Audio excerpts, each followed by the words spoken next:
I consider Dwayne and Whitley to be the blueprint for meant to be couples in basically all of television. Now, by meant to be, I mean two people who we know are going to end up together in the end. What we don't know is how they're going to get there. So let me break down what I'll call the roadmap that the couples must take to be considered meant to be. First is the initial attraction. This happens in season 2 when Dwayne and Whitley share a dance at a party. After that, Whitley has a dream about him and continues to daydream about him until she accidentally kisses him. Next is when feelings are made known to each other and the first PDA.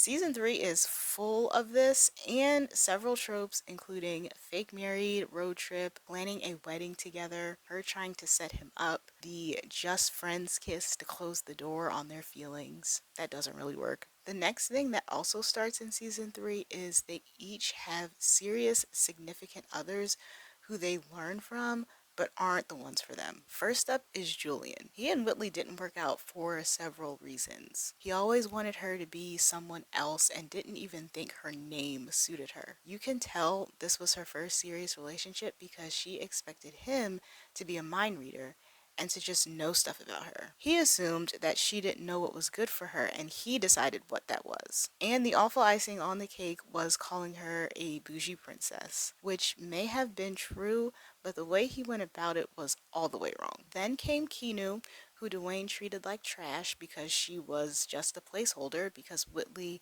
never responded to his letters and he thought she didn't want him. Lastly, there was Byron. While he may have seemed like the right person for Whitley, he was right for the Whitley we first met. But by season 5, she had learned and evolved into someone new. The next thing, the couple needs to have an attempt at a relationship that usually fails. Dwayne and Whitley finally get together in season 4, which ends with him proposing. The reason why it didn't work out is because he did it for the wrong reason. She was leaving town for a summer internship, and that put their relationship up in the air.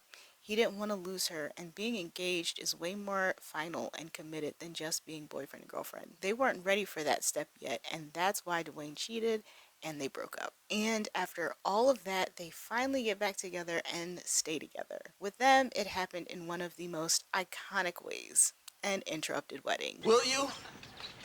Blessed are those who ask the questions, brother.